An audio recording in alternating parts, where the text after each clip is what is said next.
Right now at 6, at least 3 people were killed after a tornado outbreak in Oklahoma Saturday night. And those same severe storms rolled through our area. We'll recap those storms and take a look at what we're expecting as you head out the door coming up. Plus, protesters gathered in downtown Joplin to protest the death of a 2-year-old that was wrongfully shot. The 4 states' most watched news starts now. Good morning and welcome to the KOAM Morning News. It's 6 a.m. I'm Elise Noe. And I'm Chris Warner. So, of course, we're going to have more on some of that severe weather across Oklahoma. Absolutely. We had that severe weather here. 3 days of strong to severe thunderstorms. Intense, yes. 157 tornado reports from Friday through yesterday. 11 of those over a 2-day period in our area alone. Wow. Across parts of southeast Kansas, where unfortunately the same areas got raked 2 days in a row, as those supercells seem to follow that same path out there in southeastern Kansas. Let's take a quick look outside at the MoDOT cameras around the metro area. We've had some fog out there, but it is beginning to clear out, and we're starting to see the skies clear with that as well. We did have earlier this morning, you could barely see the traffic lights here at 20th and Range Line, and there was zero visibility from the camera in Duquesne at 7th and Garden Grove. But as you can see, especially from the MoDOT camera 32nd Street, skies beginning to clear. There's some fog. The banner covered it right up. It's sitting right on the roadway just south of Pittsburgh on the KDOT camera on 69. But again, improvements. They're not seeing it nearly as much. And taking a look at the fog tracker, Joplin now up to 7 miles of visibility after about half an hour ago was at 0. Pittsburgh about a mile. Had some dense fog building in around Chanute and Independence as well. But the densest fog now confined across Delaware, McDonald counties, around Cassville and into northwestern Arkansas. So all those dense fog advisories, they've added Jasper County that were not included earlier. So for Missouri, they go until 9 a.m. Oklahoma and Arkansas, they will run until 10 a.m. Take a look at these flood advisories across the area. These are flood warnings for a number of locations. The ones that follow little lines are either stream, river, or creek flood warnings, and the ones that cover entire counties, those are aerial flood warnings, which means flooding is likely ongoing across a larger area out there. Take a look at these storm reports as well. All of these tornado reports over a 2-day period in the same zones in southeastern Kansas. The blue are those hail reports, wind damage reports on the Missouri side of things, and we got that one tornado from that long track supercell in Oklahoma. That last report ended just into the southwestern parts of Delaware County. We are a little cool out there this morning. 54 in Joplin. There's that fog I was talking about. 51 in Pittsburgh. Temperatures around the region. We had a weak cold front push through, so a little cooler out west. Upper 40s, low 50s. Ahead of the front, upper 50s and still a couple low 60s out there. Kids getting on the bus. This cold front will not have a big impact on our daytime highs. 57, partly cloudy, west breeze around 5 to 10 miles an hour. And by this afternoon, sunny, 75, north breeze 5 to 10. That nice north breeze combined with sunny skies and pleasant temperatures out there, giving us a pretty nice day with our highs around the mid 70s. Unfortunately, this is just a brief break before we have another round of showers and thunderstorms across the area. We'll break down those details in the full forecast here in a few more minutes. Elise? All right, we'll see you soon, Chris. Well, at least 3 people were killed, including an infant, after a tornado outbreak in Oklahoma Saturday night. The National Weather Service reported that a number of large and extremely dangerous tornadoes were on the ground. 2 deaths occurred in Holdenville, the third in near Marietta on Interstate 35. Oklahoma Governor Kevin Stitt issued an emergency disaster declaration. He'll be touring storm damage in the Murray County towns of Sulphur and Holdenville. Last week's rain has brought flooding to the 4 states, and that flooding has led to 1 school district closing today. The Fort Scott School District announced yesterday that there will be no school due to the flooding in the city. They encouraged everyone to stay safe. Fort Scott Community College posted that they will resume normal hours. Well, Joplin authorities are blaming the rainy conditions for a semi-truck jackknifing onto the median of Highway 249. It happened just before 5 Sunday morning, just north of I-44. Authorities say the semi was traveling south with a 13,000-pound load when it went onto the median. It did not block traffic and no one was injured. Saturday, protesters gathered in a downtown Joplin, walking up and down Main Street. They were protesting the death of 2-year-old Cleslin Crawford, who was killed in March of 2022. Cleslin was killed during an incident in which several area law enforcement agencies responded. The 2-year-old was shot by a Joplin Police Department officer who has only been identified as Sniper 1. Protesters are asking for the name of the officer who shot Cleslin to be released. The protest is just to let the community know, because when you go around and you ask people if they know about the story, 90% of them say no, But if another civilian was to gun down somebody, accident or not, it would be known all over. So we just want justice. The family of Cleslin says they will continue to try and bring public attention to the story until the name of the officer is released. And to be the first to see breaking news, weather, and sports, download the KOAM News app. It's available free of charge in the Apple App Store and the Google Play Store. Just search for the KOAM News app. Joplin residents Sunday hit the pavement for a 5K to support scholarships for Missouri Southern students.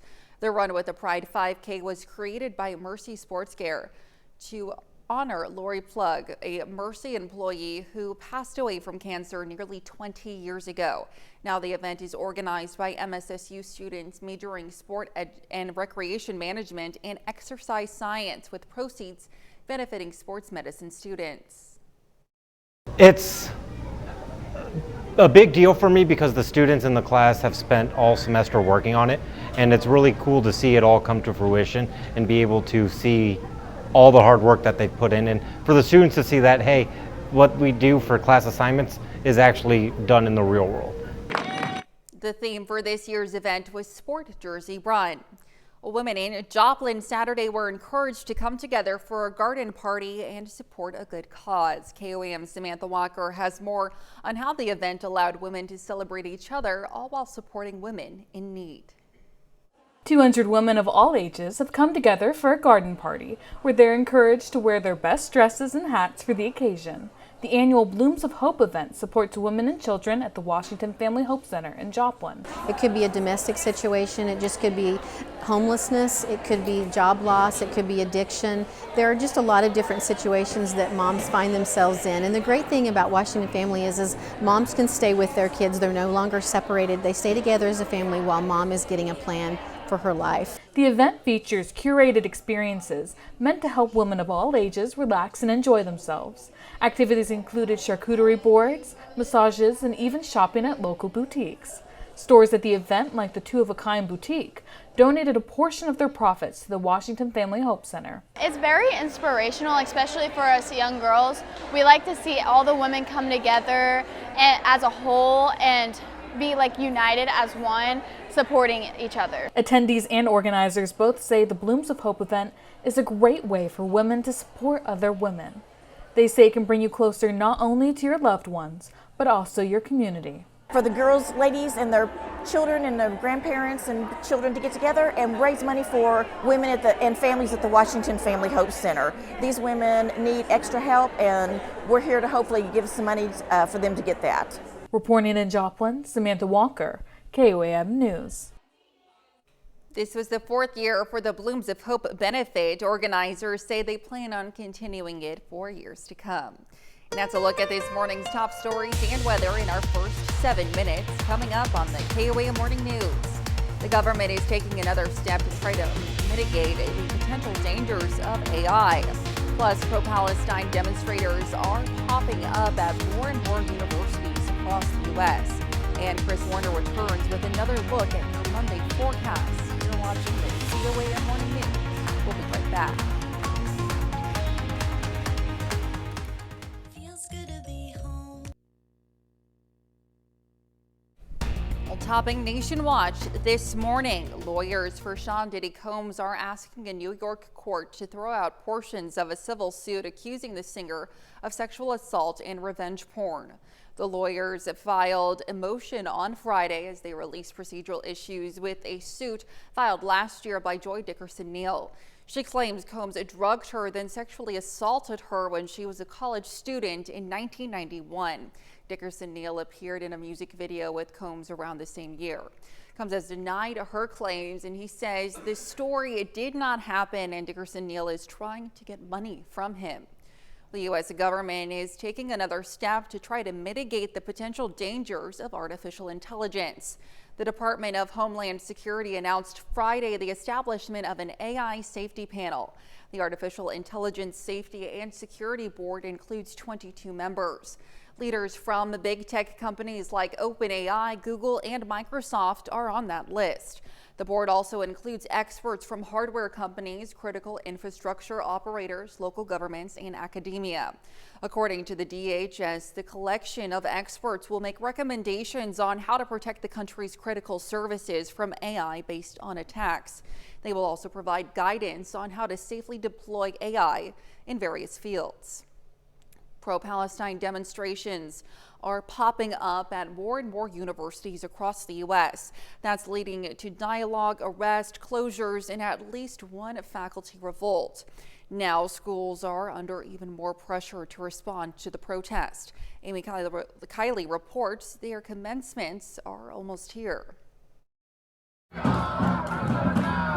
Pro-Palestine demonstrations are springing up at more universities as graduation season gets underway. I am encouraged that the world is paying attention to what's happening. Today is the last day for classes at Columbia University in New York, where the campus movement began. An encampment there remains in place as students and administrators discuss protester demands. I'm really hoping that it stops before graduation. I'm graduating this semester. There's only one commencement. Classes are also wrapping up at Emory University in Atlanta. There, faculty are beginning a no-confidence vote for the school president today.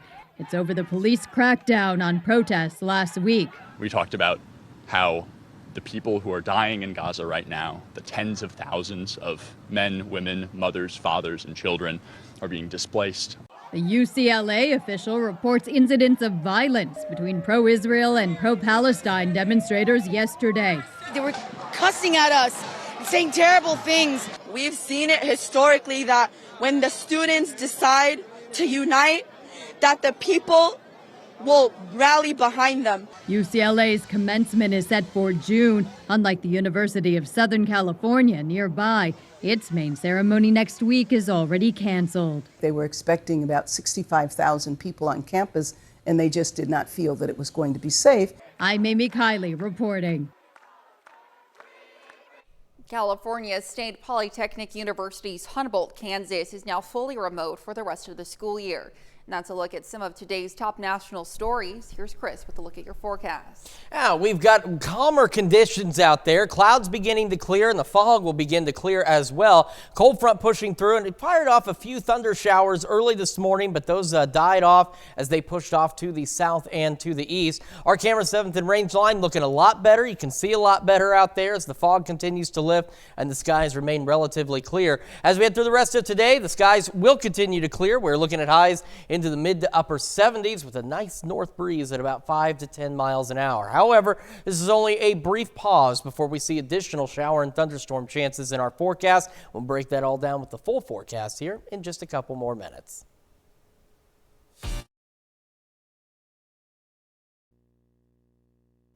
Welcome back. Lori Horton joins us today in the studio to teach us how to make lemon meringue cake. Good morning, Lori. Good morning. Happy to have you here. So talk to me about what we're making this morning. Oh, this is just, if lemon meringue pie is your favorite, this is going to be a great version of it. So a little bit simpler in some respects. Basically, we're going to have 3 ingredients for the cake and then a simple meringue. So, you know, I like to try and keep things where it's something everybody can actually do at home. So not real expensive ingredients. We're going to start with an Angel Food cake mix, and you can use your favorite brand. We do love Betty Crocker, but this is just a normal size cake mix, and it is a 16 ounce. Angel Food mixes are a little bit different than the average cake mix, and you'll see when I pour this in here, it's a little bit finer powder.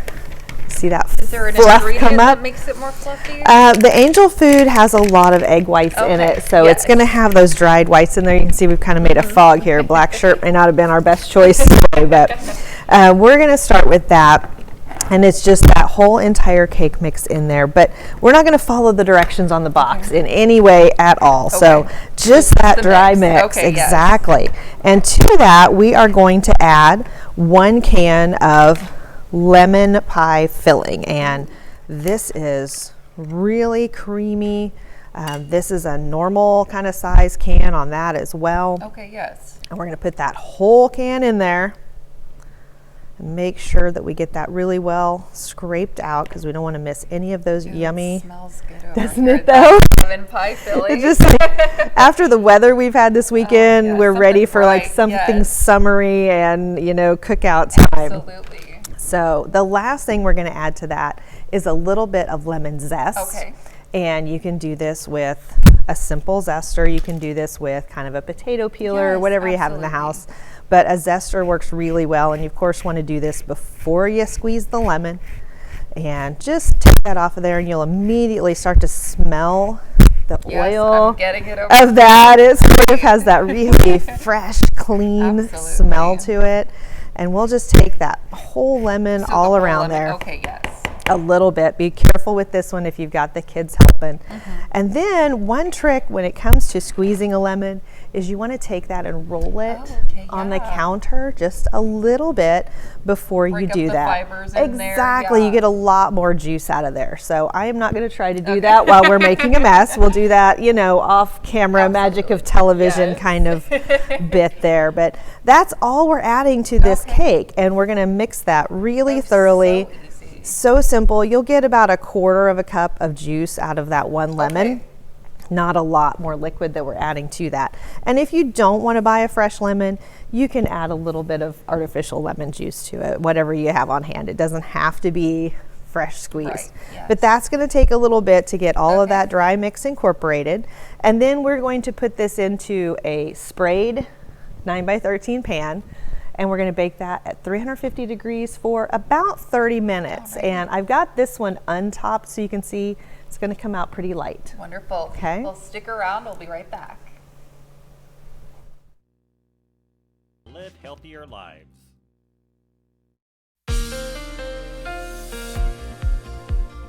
Welcome back to the KOAM Morning News, 624 on this Monday morning. We had some fog around the area, but as you can see on the MoDOT cameras around the Joplin Metro, it is beginning to clear out, and skies off to the west clearing out as well. KDOT camera 69, you can see that fog, still some patchy fog, still denser up to the north out there, but the fog is beginning to clear. Now, we still have some patchy, dense fog around Independence, Pittsburgh, say Mount Vernon, Cassville, Bentonville. If you're heading south on 49 into Arkansas this morning, be aware that that's still where some of the denser fog is. We still have dense fog advisories. Southwest Missouri, they run until 9. Oklahoma, Arkansas, they will run until 10 o'clock this morning. We also have all these flood warnings across the area. Now, entire counties, those are aerial flood advisories, meaning that there's a number of areas that are experiencing flooding at this point, and this is also especially going to include low water crossings. So if you know your route is going to take you through an area that is flood prone for your commute this morning, you need to plan to make an alternate route. All these little lines are river, stream, or creek flood advisories out there.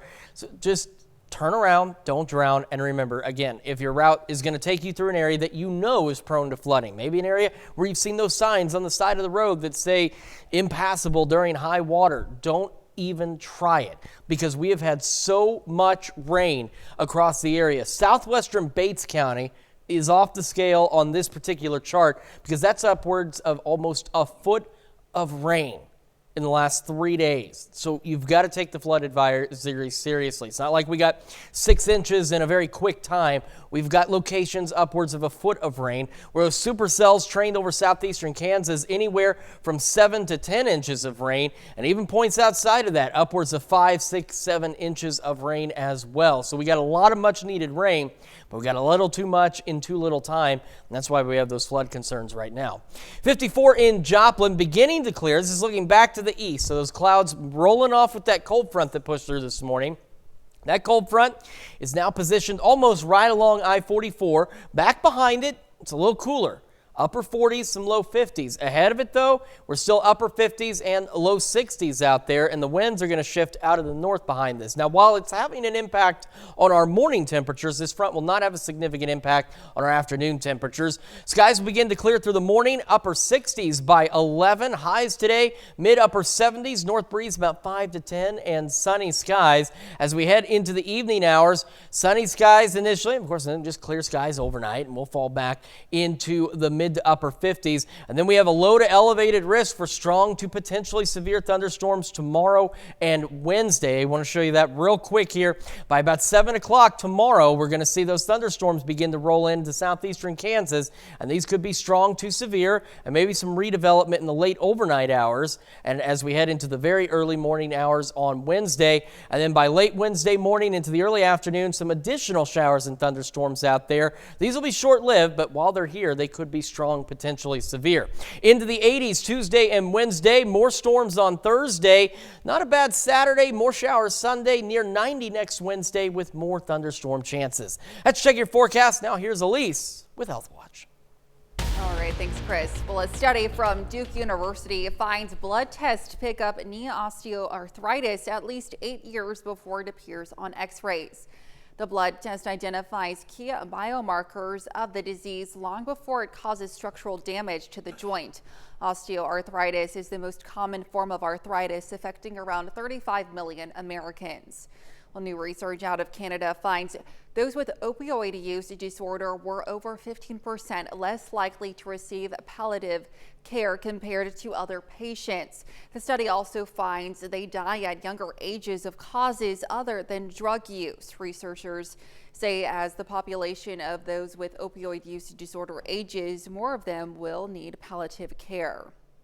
And homelessness is an issue for 1 out of 20 patients in emergency rooms in the Southeast. The study from Vanderbilt University Medical Center shows they were more likely to be suicidal, uninsured, and have multiple visits to the ER. That's a look at some of today's top health stories. We'll be right back. A quote and find an agent at amfam.com. Right now at 5:30, new funding is going to help build a big attraction in the city of Sapulpa, Oklahoma. And after a rough weekend of thunderstorms, we're looking a lot better for our Monday. We'll recap those storms and have that forecast to get you out the door coming up. Plus, students of all ages packed the Logan Rogersville football stadium to play the world's largest game of Follow the Leader. The 4 states' most watched news starts now. Well, good morning and welcome to the KOAM Morning News. It's 6:31. I'm Elise Noe. And I'm Chris Warner. We had a rough weekend of severe weather across the entire Midwest and, of course, right here at home. Again, I made this note because I will not remember all these numbers. 157 tornado reports from Friday through yesterday, and 11 of those are from our area from the 2-day event of training supercells across parts of southeast Kansas. Those same areas got hit 2 days in a row with confirmed tornadoes. Let's start with a look outside from the MoDOT cameras around the metro area. Now, the reason we've been showing all 4 is earlier this morning, we had some pretty thick fog out there. The one at 20th Street and the one at Garden Grove, you couldn't see anything. But as you can see, conditions now greatly improved and skies beginning to clear out there. Still some fog south of Pittsburgh and into the Pittsburgh area itself on 69 here, so just be aware of that. We're not completely clear of the fog, but again, conditions beginning to improve. Fog tracker, we got some dense fog around Independence. Pittsburgh's down to 3.1, and the densest fog now is around, say, Mount Vernon, Cassville, and down into Bentonville. So if you're on I-49 heading into northwest Arkansas this morning, do be aware of that dense fog, and appropriately dense fog advisories to go with that for Missouri until 9 a.m., Oklahoma and Arkansas until 10 a.m. Then we have all these flood warnings. A number of these continue through the late morning and early afternoon. The ones that are the size of entire counties are aerial flood warnings, meaning there are multiple low-level or low-lying locations experiencing flooding, and the ones that follow these little paths are stream, creek, river flood warnings. So if you know your path and your commute this morning takes you in an area that's prone to flooding, you need to turn around, don't drown, plan accordingly, take a different route. take a look at all these severe weather reports as well. There's where those supercells repeated the path 2 days in a row. Tornado reports in southeastern Kansas. All this blue is hail reports, and these oranges are wind damage reports. And those are confined mainly to the Missouri side, and the tornado reports into the Kansas and Oklahoma side. And again, today, much calmer. 54 in Joplin right now, 51 in Pittsburgh. Temperatures around the region, we've got a weak cold front rolling through, so it's impacting our morning temperatures. So we're a little chilly out in the northwest, so we're in the upper 40s, low 50s. Ahead of the front, though, upper 50s, still low 60s out there. It will not have a big impact on our daytime temperatures, though. Partly cloudy skies, 57, west breeze 5 to 10 when the kids get on the bus this morning. When that bus brings them home, 75, sunny, north breeze behind the front at about 5 to 10 miles an hour. Our highs today, mid-upper 70s under sunny skies. So a relatively nice day out there compared to what we saw this weekend. Unfortunately, more storms are on the way this week. We'll have more details in your full forecast a little later. Elise? All right, thanks, Chris. Well, new funding is going to help build a big attraction in the city of Sapulpa, Oklahoma. The Route 66 park will be built near Highway 66 in Rock Creek. Lucy Lawson with the city says their goal is to develop and draw visitors to Route 66 since it's not traveled as much. The city now owns a portion of the Mother Road, and they're working on a dewy streetscape as a part of its downtown revitalization project. The original phase of the park will feature murals for people to enjoy, different walking paths, benches, and photo opportunities. Lawson tells us the city has high hopes for what the future will hold. Well, some Pittsburgh residents took time before the storms rolled in to do some running. The Dylan Meyer Get Busy Livin' Foundation Saturday morning hosted a 5K run and friendship walk. The run was kicked off Dr. David Huter, who's only missed one of the foundation's 5Ks. There was also a kids fest with activities including an obstacle course, a track shot station, and fun zone. The money raised from the event supports scholarships for area students. Dylan was such a person that could bring so many people together of different walks of life and different personalities, and so, you know, this run has really been representative of, I think, his personality and how he went about things, because we have a great group of people out here every day. This is the 14th year the foundation has hosted the 5K. The Japan Karate Jo Genbukai of Pittsburgh hosted on Saturday its annual karate tournament. The Invitational Karate Tournament had more than 100 competitors throughout the country. They competed in events including forms of sparring, Okinawan weapons, and Japanese swords. Well, for us, it continues our legacy in Pittsburgh, Kansas. We want people to know martial arts are a good thing. And the other thing, if you can see, we run it very professionally. Referees have suits on, the rings are all matted, the officials know what they're doing. So we want to show people that this is a profession. This was their 47th annual karate tournament.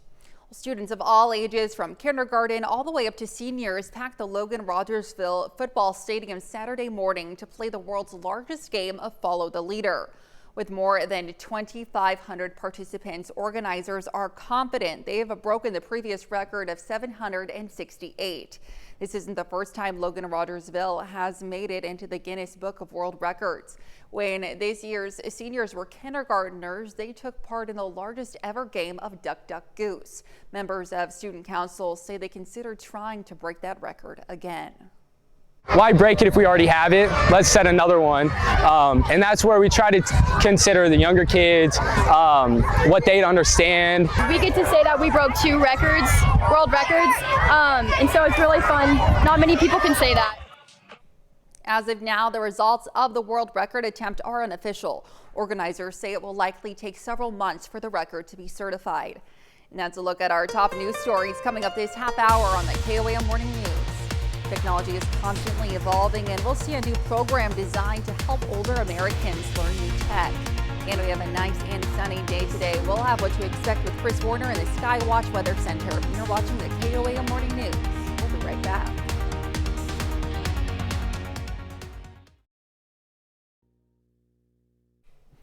In Consumer Watch this morning, technology is constantly evolving and increasingly an integral part of our lives. While even the average person can have difficulty keeping up with all the changes, it can be especially hard for seniors. Now there is a new program to help older Americans learn new tech. CBS's Christian Benavides reports. In Miami's trendy Wynwood neighborhood, a hub for art, culture, and nightlife, this graffiti building is home to the city's newest senior center. Amparo Sierra is a proud member. I feel comfortable, like a second home. Here, AARP runs Senior Planet, a tech-themed space for older adults. Sierra, who retired in 2016, can take a range of classes, and she signed up for nearly all of them. So that was very interesting. I love that one.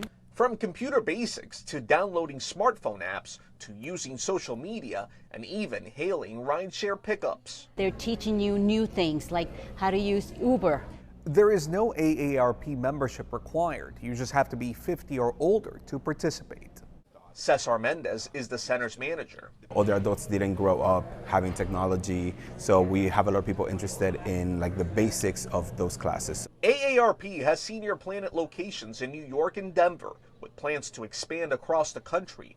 Courses are also offered online and even over the phone. The idea is every single person that comes through the door is willing to learn new things, challenge themselves. Lessons helping older Americans thrive in the digital age. Christian Benavides, CBS News, Miami. Senior Planet has 4 locations nationwide. The classes are free, and in addition to technology, they also offer fitness and financial wellness classes. The United Auto Workers reached a last-minute agreement with a Daimler Truck to avoid a strike of thousands of workers. The tentative 4-year deal covers 7,000 workers in North Carolina, Georgia, and Tennessee who manufacture trucks and buses.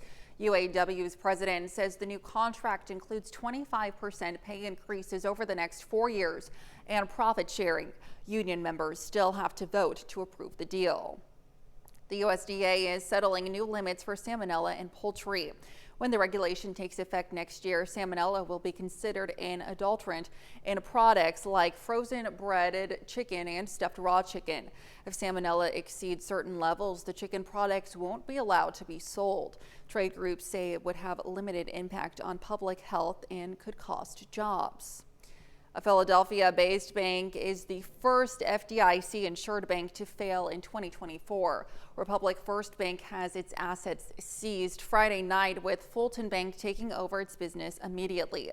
The failure could cost the Federal Deposit Insurance Fund some $667 million. And that's it for Consumer Watch. Here's Chris with another look at your forecast. Yeah, we're going to take a quick look outside and tell you what we're looking at right now. We're 54 in Joplin, 51 in Pittsburgh. You can still see some light patchy fog out there, so be aware of that as you're commuting this morning. We have that weak cold front that's pushed through. Did set off a few thunder showers across southeast Kansas early this morning. Those have died out. Behind the front, we're a little bit cooler. We've got mid-upper 40s and some low 50s out there. Ahead of that front, still quite mild, upper 50s, low 60s ahead of the front. Now, while the front is playing a role in our temperatures this morning, making us cooler, it will not have a big impact on our daytime highs. We are looking at about 57 when kids get on the bus, partly cloudy skies, west breeze around 5 to 10 miles an hour. By this afternoon, sunny, 75, north breeze 5 to 10 as those kids come home. And our daytime highs again today looking quite nice, mid-upper 70s and sunny skies, much calmer following that rough weekend we had. Unfortunately, as I mentioned earlier, more shower and thunderstorm chances in our forecast. We're going to discuss those in detail here in just a moment. It's also about time to celebrate birthdays and anniversaries. Those are coming up after the break. But first, let's see what's happening on CBS Mornings. I'm Tony DeCopel. Coming up on CBS Mornings, David Begnaud headed to Texas for his next surprise city assignment with a simple task to find a special story in only 48 hours. Can he do it in a Texas top hat? You'll have to tune in if you want to find out. That's coming up on CBS Mornings. Time for some Monday birthdays in the 4 states. We're starting in Seneca with Kennedy Wyrick celebrating birthday number 4. Says, "We love you" from Mom, Dad, Aspen, Carson, Remy, Hallie, Nana, Papa, and Ava. And a happy 7th birthday to Olivia Weber in Galena, Kansas. And Avon Landerer celebrating birthday number 8. Happy birthday, Avon. And over in Crestline, a very happy birthday to Riley Moore for that lucky number 13th birthday. And in Arma, Haley Smarto celebrating birthday number 15. Happy birthday, Haley. And a happy birthday to Daniel Blackbird, turning 48 today from Lamar. And our neighbor in Crestline, Sue Drennan, celebrating birthday number 77. A very happy birthday to you, Sue. And also in Crestline, Brent and Karen Jesse are celebrating their anniversary today. Happy anniversary to the both of you. All right, what another fantastic list of celebrations in the 4 states. And if you would like to be part of the celebration, Elise has the details on what you need to know. Yes, be sure to submit those birthdays and anniversaries to birthdays@KOAMnewsnow.com. Be sure to include those birthday messages and photos if you so desire, and to, of course, meet the deadline that you see there at the bottom of your screen. Absolutely, and of course we love celebrating these things with you every day here on the KOAM Morning News. And we have reason to celebrate today. We're going to be much calmer across the area after that tumultuous weekend of severe weather and tornadoes across the area. However, Monday's got to do its thing, and so what it's done is we've got some patchy, dense fog out there. Chanute, Independence, Mount Vernon, Cassville, Bentonville still dealing with this as well. So if you're traveling on 49 south into northwestern Arkansas or into parts of far southern southwest Missouri, be aware, we're still dealing with some patchy, dense fog out there. We still have dense fog advisories, Oklahoma and Arkansas through 10 a.m., and they'll run through 9 o'clock this morning on the Missouri side of things. We also have a number of flood warnings across the area. So the ones that are following these little paths, these are river, creek, stream flood advisories out there. And then the ones that encompass entire counties, these are aerial flood advisories, meaning that the entire county, any low water crossings out there are likely flooded or experiencing flooding, and these will continue, most of them through the late morning and into the early afternoon hours. So a lot of you folks, you're familiar with your commute, you're familiar with your area. If you know it takes you through a flood-prone area, you need to take time and plan an alternate route. And remember, turn around, don't drown. If you come across a roadway with all the rain we received, there's that possibility maybe your commute route doesn't usually flood, but it may be flooded this time. So just make sure you're prepared to make adjustments. Don't try and drive through any of that flood water out there. And here's why we have all those flood advisories and warnings out there. Look at these rain amounts. Much needed rainfall, absolutely, but too much and too little of a time, leading to the flash flooding and the other flooding concerns we have. Look at this. Our chart here goes up to this dark gray, which is 10 inches. There's white colors here in southwestern Bates County. That's nearly a foot of rain in the last 3 days. And where those strong supercells tracked over the weekend, bringing 2 rounds of tornadoes to parts of southeastern Kansas. Look at these rainfall amounts, anywhere from 5 to 8 inches of rain across there. Other areas receiving upwards of 3 to 5 inches of rainfall. So a lot of much needed rain, just a little too much in too little time. We've got a bit of a sundog out there. From our camera at 7th and Rangeline, clouds off to the east, beginning to clear out, 54 with a calm breeze in Joplin. That cold front starting to push through Joplin. So it's not a strong cold front. Did set off a few thunder showers this morning. Those are long since gone, but it's impacting our morning temperatures. It will not have an impact on our afternoon temperatures. So mid upper 40s and some low 50s across most of southeastern Kansas. Those of you along and south of I-44 still ahead of this front are into the upper 50s and low 60s out there this morning. As we get our day underway, the fog, the clouds will continue to clear. By about 9, 10 o'clock, we are sunny. And we're going to be pretty mild by 11 a.m. Hot temperatures already into the upper 60s ahead of a much warmer day out there. And our highs today, again, looking to be mid-upper 70s, sunny skies, north breeze about 5 to 10 miles an hour. Heading into the evening, clear skies continue. Not too bad, mid-upper 50s out there. And then, as I mentioned, we have that possibility for strong, potentially potentially severe thunderstorms tomorrow evening across the area, and then again midday Wednesday. So here's what that looks like on the future track. Most of Tuesday is sunny and warm. It won't be until about 6, 7 o'clock. We're going to see these strong thunderstorms rolling into southeastern Kansas, northeastern Oklahoma. These will continue through the evening. Some of them may die out, but then we'll see redevelopment late night into the very early morning hours on Wednesday with some strong storms possible as well. And then we'll see additional strong thunderstorms possible by Wednesday late morning, early afternoon. And then those will clear out and we'll warm up quite nicely back behind that as well. Well, now look at your forecast and the news you need to know in just a moment. And when we make the switch over to Fox 14 at 7 a.m., one middle schooler is being praised as a hero for his quick actions on a school bus when the driver became unresponsive. Hero. Here's a check of today's top headlines, the news you need to know before you head out the door. Multiple people were killed in a tornado outbreak in Oklahoma Saturday night. The National Weather Service reported that several large and extremely dangerous tornadoes were on the ground. Oklahoma Governor Kevin Stitt issued an emergency disaster declaration. He'll be touring storm damage in the Murray County towns of Sulphur and Holdenville. Joplin authorities are blaming the rainy conditions for a semi-truck jackknifing onto the median of Highway 249. It happened just before 5 Sunday morning, just north of I-44.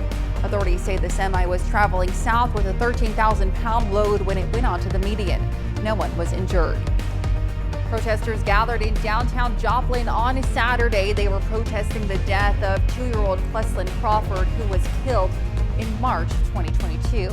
Pleslin was killed during an incident in which several area law enforcement agencies responded. The 2-year-old was shot by a Joplin officer who has only been identified as Sniper 1. Protesters are asking for the name of the officer who shot Pleslin to be released.